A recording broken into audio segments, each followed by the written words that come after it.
bonjour tout le monde. Je suis très content d'être de retour encore une fois depuis 2008-2009. Et quand on avait commencé à parler de la franchise, on voulait que ce qui se passe aujourd'hui continue de se passer avec les années qui vont venir. Je pense que les Tunisiens ont fait un travail énorme, la Chambre a fait un travail énorme, et nous sommes maintenant dans l'engouement, et je pense que les Tunisiens apprécient beaucoup le modèle de la franchise. Moi, je vais un petit biographie. Je suis avocat aux États-Unis. Je travaille surtout dans le domaine de la consultation. C'est-à-dire, j'ai travaillé comme avocat dans le domaine de la franchise aux États-Unis, représentant des compagnies et des concepts américains.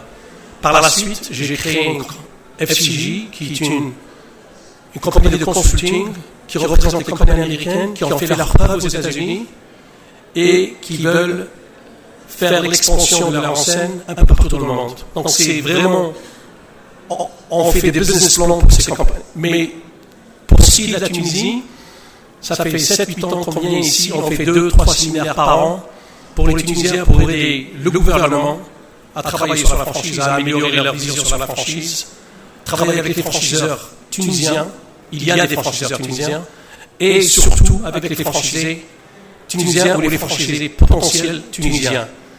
Et je dois dire que je suis très très fier de ce que les Tunisiens ont fait depuis qu'on a commencé. Donc il y a vraiment d'avenir dans le domaine. Le sujet, je vais parler du sujet d'aujourd'hui, c'est les différents types de franchises. Parce que la plupart des fois, quand on parle de franchise, on s'arrête aux franchises fast food, quick service. Dans le monde de la franchise, comme tout le monde avait expliqué, il y a des franchises de services, il y a des franchises d'hôtellerie, il y a des franchises d'équipement à la personne. Donc, je vais essayer de parler de... Attendez,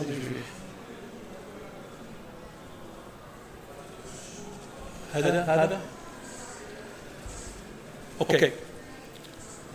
Je vais parler des différents réseaux commerciaux utilisant la franchise aux USA et en France. Pourquoi les USA et la France? Parce que c'est les pays qui ont le plus progressé dans le domaine, bien qu'il y a d'autres pays qui ont fait un travail énorme. Par exemple, en Afrique, l'Afrique du Sud a fait un travail énorme. En Amérique latine, le Brésil a fait un travail énorme. Mais les pays phares, pour ce qui est tunisien, la France, c'est important parce que c'est juste à côté. Pour ce qui est du leader mondial dans la franchise, c'est les États-Unis. Et je vais vous parler aussi des autres modes de distribution, parce que tout à l'heure, on vous a parlé du contrat de la franchise, mais il y a d'autres modes de distribution. Et si je vais vite, ou si vous ne comprenez pas, ou si vous voulez m'arrêter, il n'y a aucun problème. Parce que là, j'ai vu tout à l'heure qu'on faisait on a fait des discours, mais je ne suis pas ici pour vous donner un discours, c'est pour partager avec vous nos connaissances et notre expérience. Il y a aussi, j'ai fait une petite recherche sur ce qui a été fait en Afrique pour voir un petit peu quels sont les concepts qui seraient viables en Tunisie. Je ne peux pas citer tous les concepts, mais il y a quelques concepts, parce que le problème de certains concepts ou de réseaux dont on parle ici, parfois, c'est des réseaux qui demandent beaucoup d'argent. On va essayer de parler de réseaux qui ne demandent pas beaucoup d'argent aussi. Parce que sinon, il n'y aura pas beaucoup de franchises. Si on vise que les grandes franchises, on va être limité. Je vais aussi parler de bien choisir son secteur d'activité, par exemple. Ça dépend du profil de la personne et de l'entité. Si une entité est dans le domaine de la beauté, c'est mieux de ne pas s'exposer ou de s'aventurer dans le domaine de la restauration. C'est deux mondes complètement différents. Donc on va essayer du profil du franchisé pour qu'on puisse expliquer un petit peu, pour essayer de bien cibler. Et je vais finir par vous parler un petit peu du salon de Paris, qui donne une très bonne idée des réseaux qui sont dans le domaine de la franchise. Il y a 400 et quelques réseaux dans le salon de Paris. Il y a de moins en moins de salons dans le monde. Parce que les franchisés, par exemple aux États-Unis, il y a une régression totale des salons, parce que de plus en plus, le franchisé va directement online, il va utiliser l'email qu'il trouve dans le site web du franchiseur et commence à discuter avec eux. Et c'est la plupart des fois maintenant, vous ne trouvez même pas une personne à qui parler. Il faut d'abord faire une demande par email. C'est un petit peu de ça que je vais parler. Alors, donc c'est toujours excusez-moi. C'est le... OK.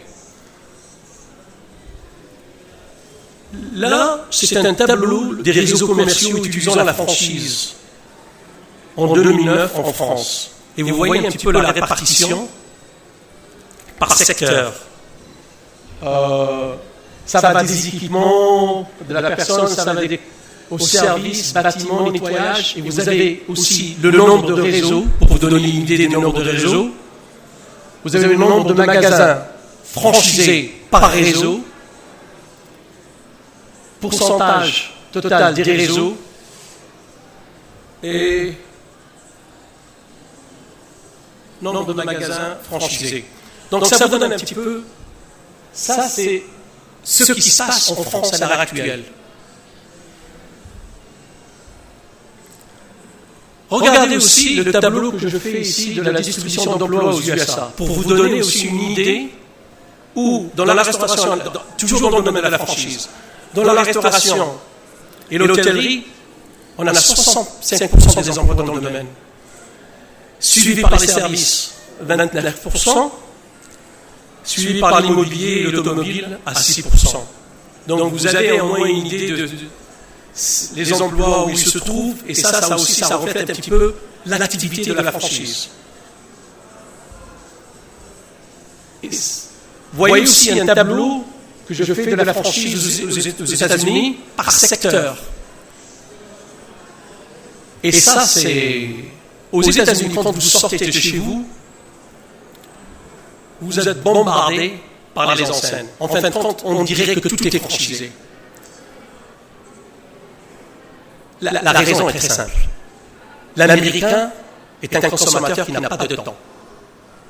Quand il sort de chez lui, ou quand il sort de son travail pour aller manger quelque part, il veut savoir le prix, l'endroit et le temps qu'il a.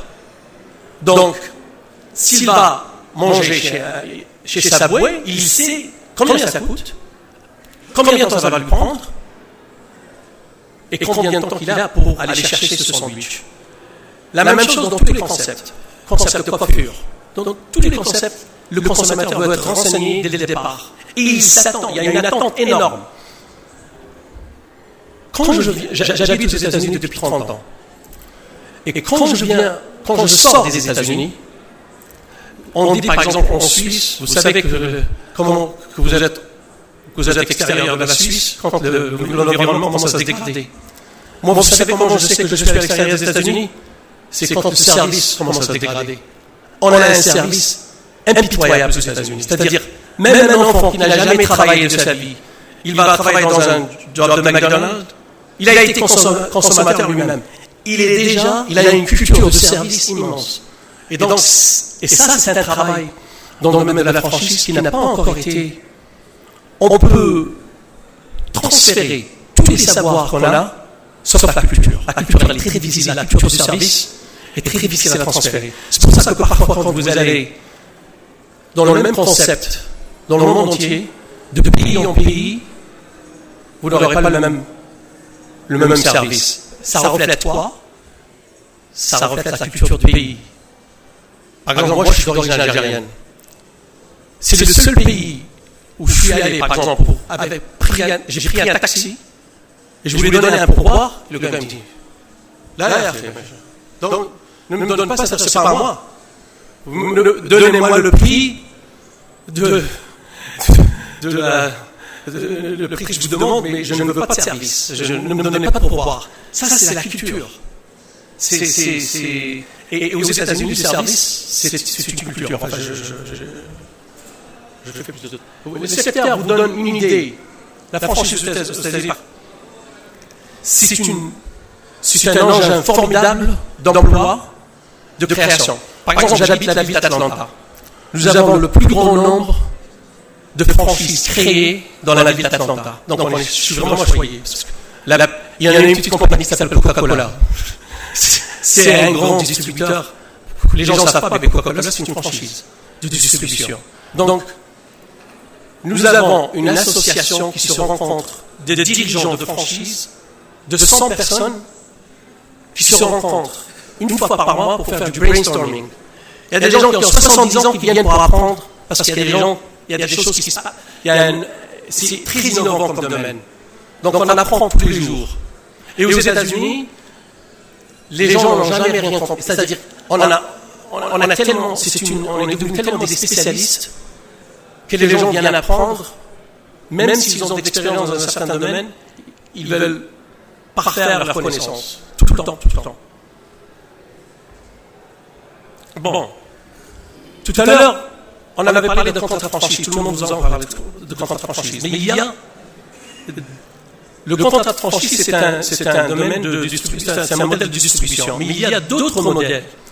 Il y a le contrat de franchise de distribution. Comme tout à l'heure, je disais, les produits cosmétiques, ils sont vendus. Vous allez avoir un franchiseur qui va vous donner, octroyer le droit de la franchise, mais vous allez vendre ces produits sous son enseigne. C'est un contrat de franchise de distribution. Il y a le contrat de franchise de service. Vous allez vendre des services sous le nom du franchiseur. Il y a le contrat de franchise de production. Vous allez produire, selon les directives du franchiseur, des produits que vous allez vendre sous l'enseigne du franchiseur. Il n'y a pas de question là-dessus? Alors, comme je vous l'avais dit tout à l'heure, j'avais fait une petite recherche sur les possibilités et les enseignes qui pourraient être viables dans un marché en développement comme la Tunisie, par exemple. Une chose est certaine, la restauration rapide va jouer un rôle important en Tunisie. Parce que c'est un des premiers réseaux qui se développent dans les pays même développés. On commence d'abord par la restauration pour enfin passer au service. Vous avez des magasins de tissus, par exemple. Un peu partout en Afrique, on avait déterminé qu'on pouvait avoir des magasins de tissus. Équipement de maison, alimentation, services résidentiels et commerciaux, et produits et services en détail. Donc ça, c'est des types d'enseignes viables dans un marché en développement. Il y a d'autres. Il y a des garderies, des services, il y a d'autres. Mais ça, c'est... Pourquoi aussi? C'est parce que ça ne coûte pas très très cher. Vous allez voir, le prochain, c'est des réseaux de services à capitalisation réduite. Par exemple, les services auto ne sont pas aussi chers que, par exemple, ouvrir un restaurant. Sécurité de personnes et alarmes, je suis certain que malheureusement c'est un des meilleurs moments parce que tout le monde est affolé. Donc, c'est un commerce qui pourrait très bien marcher ici. Des agences de voyage, ça ne coûte pas aussi cher que la restauration rapide encore une fois.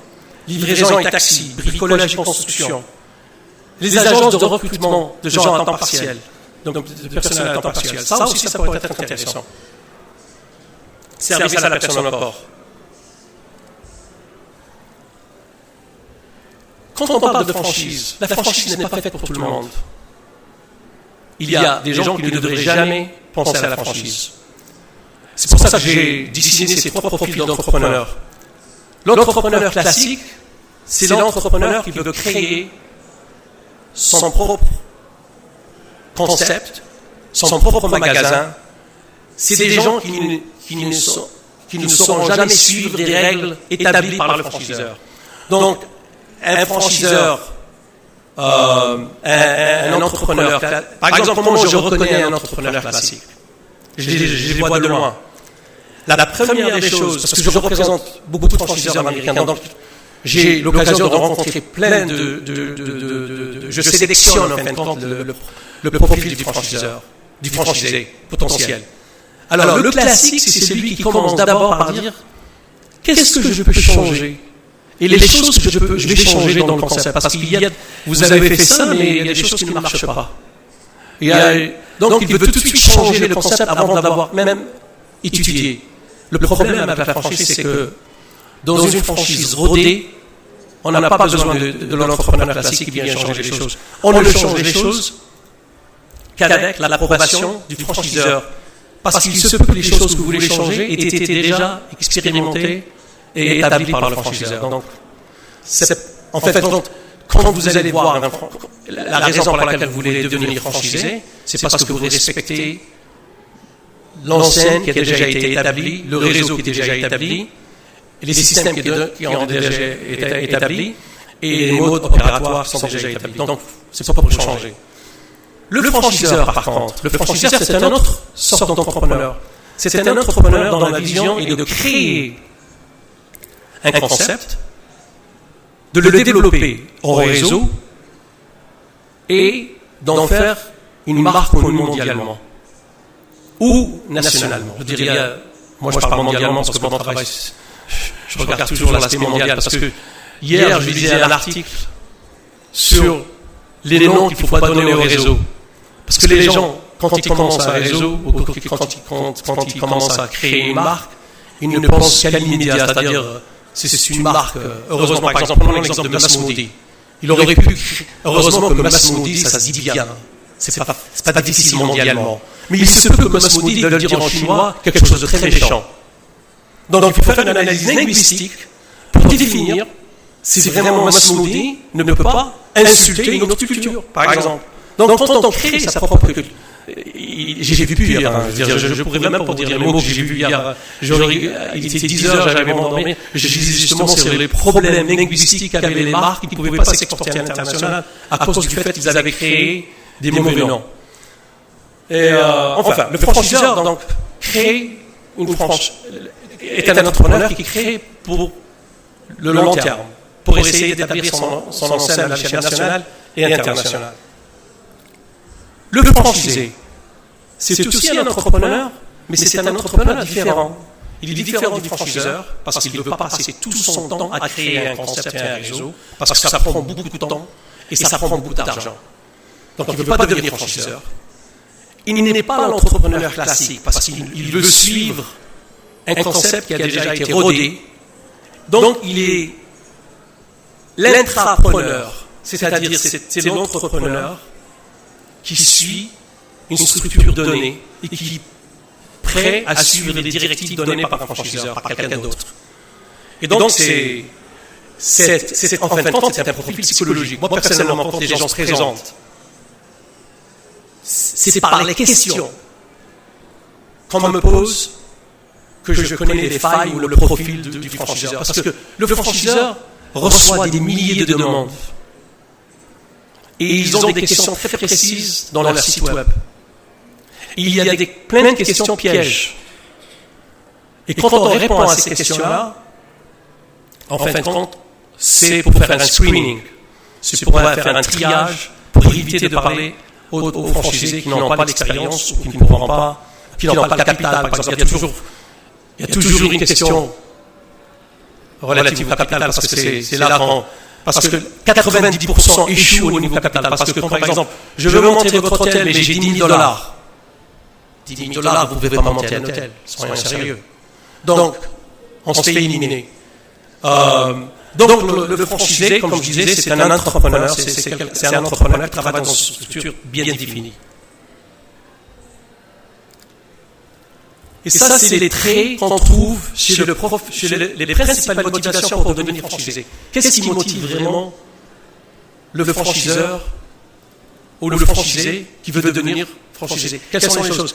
La plupart des fois, c'est qu'il veut faire partie d'un réseau rodé, il veut le support total du franchiseur et il est aussi attiré par cette franchise. Parce que si on n'est pas attiré par une certaine franchise, on ne trouve pas qu'il y a un aspect émotionnel, c'est-à-dire qu'on se voit dedans. Et si on n'a pas le bon profil, il faut vraiment s'assurer que même si on aime bien le concept, on a le profil aussi. Donc la franchise n'est pas vraiment faite pour tout le monde. Il y a des gens qui ne pourront jamais être franchisés. Et ça, c'est les principales motivations pour devenir franchisé. Je vous laisse bien cibler. Il faut d'abord choisir un secteur d'activité qui vous a attiré vraiment, comme je disais tout à l'heure, et adhérer totalement au concept de la stratégie franchiseur. C'est-à-dire, au début, n'essayez pas de changer les choses. Bien que, comme le monsieur tout à l'heure avait dit, les franchisés ont parfois appris aux franchiseurs beaucoup de choses. Avec le temps, le franchisé devient, par exemple, prenons un exemple du franchisé qui veut d'un domaine de restauration au Maroc.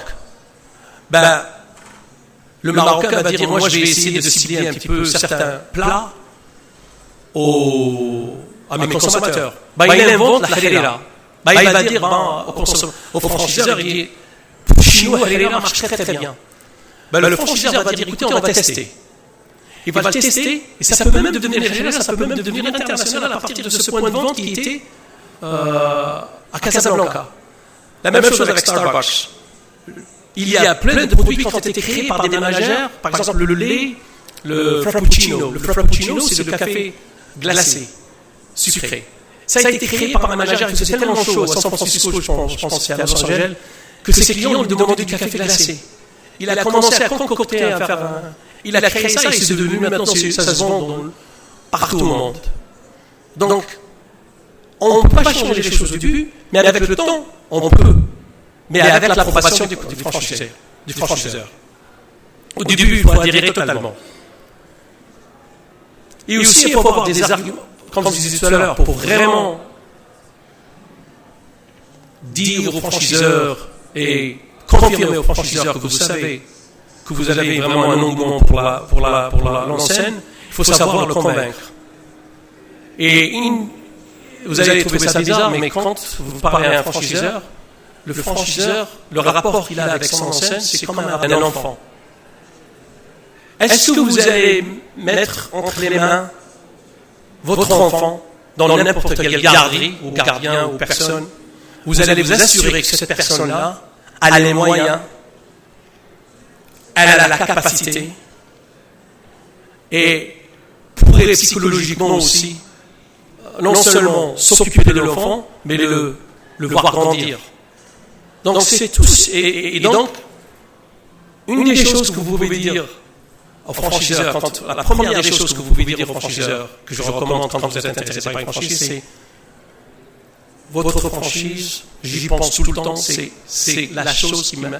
C'est la plus importante, la chose la plus importante de ma vie que j'ai rencontrée, que j'ai vue, que je veux avoir, c'est-à-dire c'est comme si vous parlez de leur enfant. Et parce que eux, ils veulent des gens passionnés par leur enseigne. Et donc, je sais que c'est primitif ce que je dis, mais c'est un peu ça. En anglais, on dit I love your brand. Et ça les sidère, parce que ça veut dire que vous allez, non seulement vous y croyez, vous avez un attachement.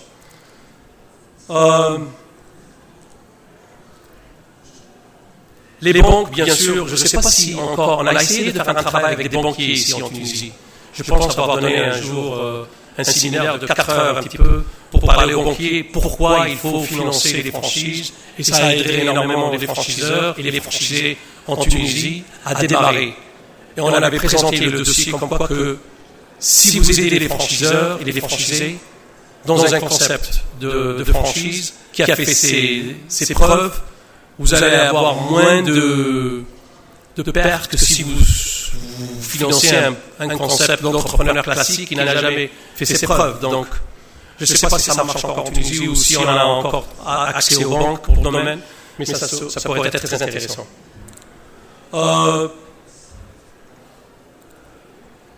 Concilier, comme j'avais dit tout à l'heure, l'indépendance, attitude à prendre des initiatives et s'intégrer à un réseau.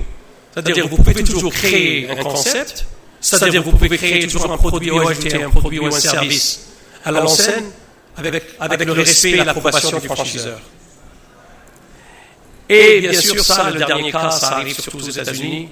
Il y a des franchisés américains qui, par exemple, ils vont vers un franchiseur, ils leur disent « On est intéressé par votre enseigne, est-ce que je peux avoir une franchise ?» Le franchiseur va dire « Au Texas, c'est pris, vous habitez le Texas, est-ce que vous êtes prêt à aller au Minnesota ?» Oui, pas de problème. Il y a des franchisés qui vont aller Ici, au lieu de, par exemple, vous allez avoir un certain temps où les franchises vont être importantes en Tunisie, et la personne va dire, nous avons un territoire, la territoire de Tunisie est pris, est-ce que vous allez avoir un Sfax? Les Américains sont très dynamiques, ils changent de... Tous les 5 ans, une famille américaine bouge d'un coin à l'autre. Donc, c'est très dynamique. C'est-à-dire, je pensais l'autre fois, la boulangerie, parce que le décor commercial est tellement dynamique aux États-Unis. Par exemple, dans l'endroit où j'habite dans un quartier depuis 20 ans. Le premier boulanger où mon fils a mangé sa première brioche n'existe plus. Le premier coiffeur où je suis allé n'existe plus. Tout change devant vos yeux. C'est-à-dire qu'il y a des bâtiments qui étaient là, qui sont maintenant refaits complètement. Il y a des restaurants qui deviennent des hôtels. C'est un modèle, d'un côté, c'est bon pour le commerce, mais pour la personne, c'est difficile parfois de voir son premier coiffeur, sa première boulangerie, son premier ici, son restaurant où on est allé tous les jours depuis 10 ans. Oui, il y a un restaurant, ça fait 20 ans, ils ferment, ils ouvrent un très grand restaurant à 5 mètres. C'est un domaine dynamique, mais c'est ça le domaine commercial. Enfin, je termine en vous proposant, si vous avez le temps, si vous voulez vraiment avoir en pratique le nombre de concepts qui existent un petit peu en France, l'Expo Franchise 2016, c'est la dernière semaine de mars, si je ne me trompe pas. Et il y a, là vous allez voir devant vos yeux des concepts de services, de restauration, et c'est un des rares salons qui existent toujours et qui... Parce que les Français veulent toujours toucher, discuter, théoriser. Et le salon est fait pour ça, pour rencontrer les gens. Donc vous avez plus de 400 enseignes, 75 secteurs d'activité, 14% des concepts internationaux. J'y serai. Enfin. Pour finir, le domaine de la franchise touche à plusieurs secteurs de commerce. Les USA et la France ont développé en premier lieu l'hôtellerie et la restauration avant les services. Ça, c'est un fait. Et la Tunisie va aussi passer par un petit peu le même concept. Ils vont commencer par des systèmes et des réseaux de front. D'ailleurs, on le voit un petit peu dans les demandes qui se font. Mais j'espère que de plus en plus, on se développera dans les services et dans les réseaux à capitalisation réduite. Parce que c'est ça qui va encourager la franchise. Je suis ouvert. J'ai terminé. Je suis ouvert à des questions si vous avez des questions.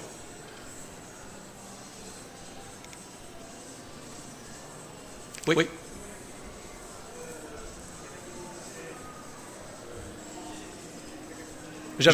Tout à l'heure, j'avais dit les agences de voyage, le recrutement des personnes à temps partiel, il y a les garderies, il y a tout ce qui ne demande pas des fonds énormes, parce que si vous ouvrez un restaurant, ça vous demande un capital un peu plus important que si vous ouvrez une agence où vous mettez des affiches pour agence de voyage.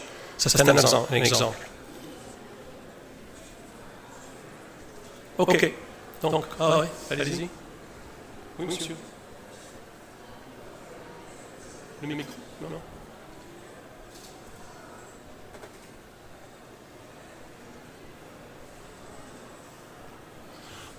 En fait, on est là pour discuter, pour échanger, tout ça. Si vous avez des questions précises, n'hésitez pas.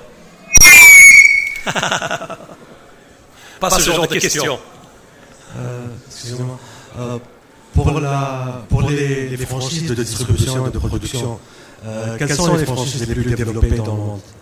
Distribution ou production parce qu'il y a une question qui est assez sensible, c'est comment différencier par la franchise, à quel niveau on peut différencier la franchise. C'est-à-dire que pour une entreprise industrielle qui distribue elle-même, il y a toute cette marge de la production à la distribution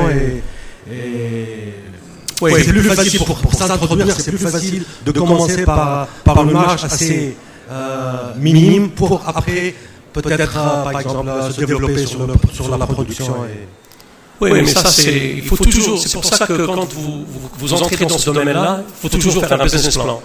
Il faut d'abord établir le profil, c'est-à-dire où en êtes-vous dans votre compagnie, quels sont les atouts que vous avez déjà, pour essayer de minimiser le coût de l'investissement. Et quelle est l'expérience que vous avez dans le domaine.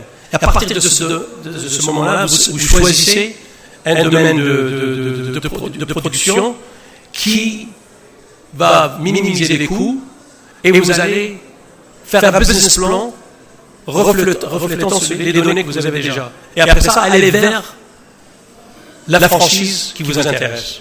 Mais le point précis, c'est au niveau théorique. Par rapport aux franchises de distribution, est-ce qu'elles sont assez développées?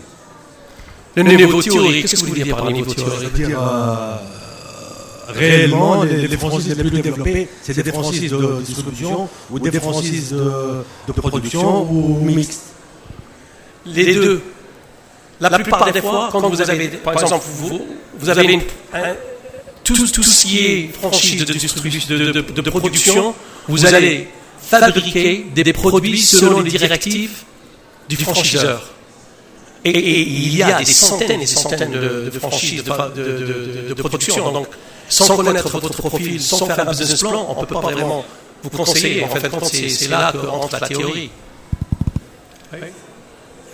S'il vous plaît. Oui. Concernant la responsabilité, est-ce que, c'est-à-dire dans le domaine cosmétique, qui est responsable vis-à-vis du consommateur, le franchisé ou le franchiseur? C'est le franchisé. C'est pas le franchiseur. Parce que si vous, en fin de compte, quand vous établissez une franchise au nom du franchiseur, vous allez voir dans le contrat, c'est bien indiqué que vous êtes responsable. Oui, je n'ai pas terminé. Vous n'avez pas terminé. D'accord. Et vous savez que vous n'avez pas présenté d'autres façons de faire le franchisé. En Allemagne, on a commencé. Je travaille avec la diaspora tunisienne installée en Allemagne. Je suis le conseiller. Il y a d'autres façons, c'est-à-dire de faire le franchisé. Par exemple, en respectant le mode de vie, vous pouvez, par exemple, rentrer dans un restaurant où vous pouvez consommer, mais vous pouvez acheter une matière première et vous pouvez acheter aussi le produit fini, c'est-à-dire tout un packaging. Secondo, pour nous, vous êtes Algériens. Nous sommes... Je suis américain, d'origine algérienne. Je connais très peu d'Algérie. C'est pas un problème. Moi, je suis tunisien. Je travaille en Allemagne, je suis tunisien. Vous savez, nous, on a une mode de vie. Et manger ensemble dans le cadre d'une famille, c'est un confort psychologique pour tous les jeunes et pour les jeunes couples. C'est-à-dire que ce n'est pas question de franchisé et franchiseur. Il faut respecter le mode de vie de chaque pays. Et je vous respecte. Non, mais il n'y a pas de problème, vous avez raison. De toute façon, toute franchise qui se développe à l'international doit adopter sa franchise. Mais il est très important que la franchise ne se dépasse pas. C'est-à-dire que vous reconnaissiez la voie, par exemple, je vous donne l'exemple de McDonald's. Que le McDonald's soit à Paris, aux États-Unis, c'est pas le même McDonald's, c'est pas le même service, c'est pas les mêmes produits. Mais c'est à 80% McDonald's. Donc il y a adaptation. La vision de l'enseigne reste elle-même, elle est reconnue dans le monde entier. Il ne faut pas non plus confondre le consommateur. Le consommateur, il faut qu'il se retrouve partout. Bonjour. Bonjour. Ma question concerne la licence de marque. C'est comme si on prenait la licence de marque comme un cas de figure de la franchise, mais qui peut être une franchise non déclarée. Je m'explique. C'est-à-dire, on peut acquérir une marque, sa charte graphique, son identité, le savoir-faire et tout le process qui peut définir une franchise, mais qui n'est pas vraiment déclaré. C'est-à-dire, sur le papier, c'est une licence de marque. Ouais. Ma question, c'est en termes de législation tunisienne. Je ne sais pas si vous pouvez répondre à ma question. Est-ce que c'est la même procédure par rapport aux autorisations, par rapport au ministère du Commerce, par lesquelles on peut passer pour acquérir cette marque en Tunisie? Je vais quand même répondre, parce que je ne suis pas avocat tunisien. Alors, le contrat de licence, je me présente, je suis maître Gretchen Brigui, je suis avocate spécialisée en droit des affaires. Pour répondre à votre question, le contrat de licence de marque n'est pas un contrat de franchise, ils sont distincts. Le contrat de franchise, nous avons un savoir-faire, dont parlait M. Miroui tout à l'heure, qui est transmis du franchiseur au franchisé. Dans le contrat de licence de marque, nous avons simplement un droit d'utilisation relatif à la marque, avec tout ce qui compose la marque. Et au niveau des autorisations, ce n'est pas la même chose. Par rapport aux autorisations nécessaires dans le cadre d'un contrat de franchise en Tunisie aujourd'hui, ce qui est réellement soumis, ce qui est interdit à la base et qui est soumis à autorisation dans la législation tunisienne, c'est le volet exclusivité, non-concurrence, ce que le législateur appelle dans la nouvelle loi de 2015, du 15 septembre 2015, des pratiques anticoncurrentielles qui seraient soumises à une autorisation. Et la loi dit aujourd'hui en Tunisie qu'il faut respecter un certain nombre de conditions pour avoir l'autorisation, ou alors il y a d'autres secteurs d'activité dans les contrats de franchise qui jouissent de ce qu'on appelle une exemption d'autorisation. Donc soit on va déposer un dossier ponctuellement auprès du ministre du Commerce pour avoir l'autorisation de conclure un contrat de franchise, soit on va passer par l'arrêté de 2010 qui liste un certain nombre d'activités exemptées de l'autorisation relative au contrat de franchise. Donc si on entre dans l'une des cases de ces secteurs d'activité, on est exempté de l'autorisation. Soit, voilà, ce sont les deux cas de figure, soit qu'on a une exemption, soit qu'on est soumis à autorisation, grosso modo. Demain, il y aura je présenterai plus de détails par rapport au volet autorisation et par rapport au volet juridique relatif au contrat de franchise. Mais grosso modo, c'est ça. Le contrat dont vous parliez relatif à la licence de marque est un autre contrat. On ne retrouve pas tous les éléments constitutifs du contrat de franchise. Lorsqu'on a des clauses restrictives au niveau de la concurrence, on entre forcément dans le cadre des autorisations dont je vous ai parlé. Ce ne sont pas l'article, la loi relative à la réorganisation de la concurrence et prix n'est pas spécifique au contrat de franchise. C'est parce que le contrat de franchise comporte un certain nombre de clauses qui peuvent être considérées comme étant anticoncurrentielles, comme celle dont j'ai parlé tout à l'heure, qu'il va être soumis à l'autorisation. Donc pour répondre à votre nouvelle question, tout contrat qui comporterait des clauses pouvant porter atteinte à la concurrence au sens de la nouvelle loi serait soumis à autorisation. Bonjour monsieur. Je voudrais savoir, est-ce qu'il y a des risques pour les franchisés? Des risques, c'est quoi des risques pour les franchisés? Par exemple, la concurrence entre des franchisés de la même enseigne. Et aussi, qu'est-ce que vous en pensez de la multifranchise? C'est-à-dire, est-ce que c'est bien d'investir encore dans la même enseigne ou bien dans d'autres enseignes? Exactement. La première question, c'est que je pense que j'ai bien détaillé indirectement les problèmes que pourrait avoir un franchisé. Un franchisé pourrait travailler dans un domaine qui ne reflète pas son expérience. Ça, c'est un risque. Un franchisé qui ne respecte pas, qui n'adhère pas totalement au réseau et au mode opératoire peut avoir des problèmes parce que j'ai rencontré plein de franchisés qui ont fait faillite parce que qu'est-ce qu'ils ont fait? En premier lieu, ils voulaient éviter de suivre exactement parce que ça leur coûtait cher. L'un des points les plus importants, c'est l'emplacement. Par exemple, dans le domaine de la restauration. S'ils choisissent le mauvais emplacement parce que ça va coûter moins cher, ils vont payer plus tard. S'ils ont des employés qui ne sont pas qualifiés, ils vont avoir des problèmes. S'ils ne suivent pas les règles du franchiseur, s'ils vont vendre des produits ou faire des services qui ne respectent pas les services qui reflètent l'enseigne, aussi, il y aura beaucoup de problèmes. Et si on n'a pas les capacités financières, par exemple, on est attiré par une enseigne, mais on n'a pas les capacités financières. On pense avoir la capacité financière. Il ne faut pas s'engager dans un concept pour lequel on n'a pas les moyens. Il faut aller vers les concepts pour lesquels on a un bon profil et pour lesquels on a un bon moyen. Pour la multifranchise, je ne conseille pas la multifranchise aux gens qui commencent. Pardon, je vais parler de la concurrence. Normalement, dans un réseau, la seule fois où il y a un problème de concurrence, c'est quand le franchiseur ne gère, ou le master franchisé en Tunisie ne gère pas les emplacements, il les met l'un à côté de l'autre. C'est-à-dire qu'en vendant, parce que normalement, qu'est-ce que c'est la franchise? La franchise, il vous donne une exclusivité et un certain territoire.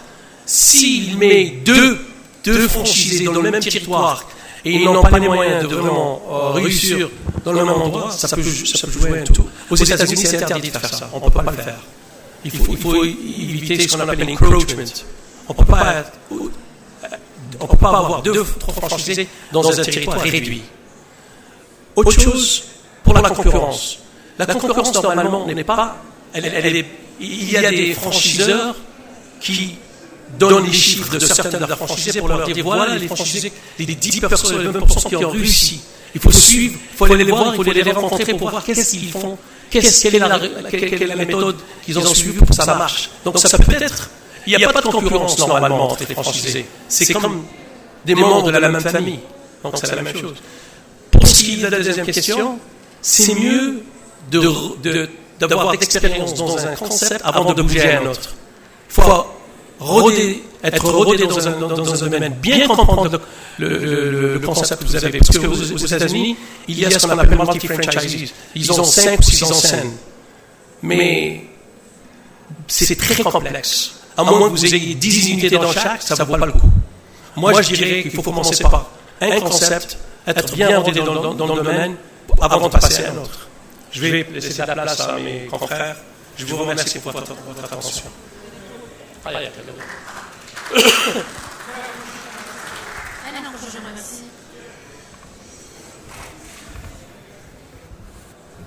Salut.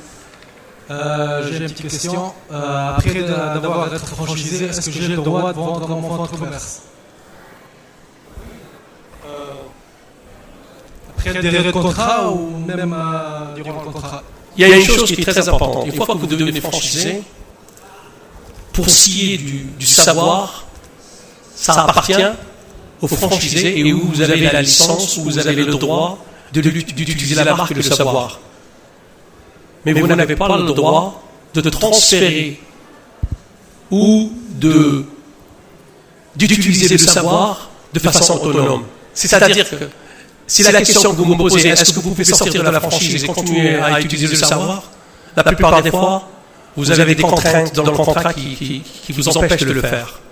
Et je dirais que ce n'est pas équitable de le faire. Et vous ne pouvez pas vraiment le faire, normalement, sans le support du franchisé. Donc le fonds de commerce, c'est... Moi, je parle beaucoup plus de savoir que du fonds de commerce.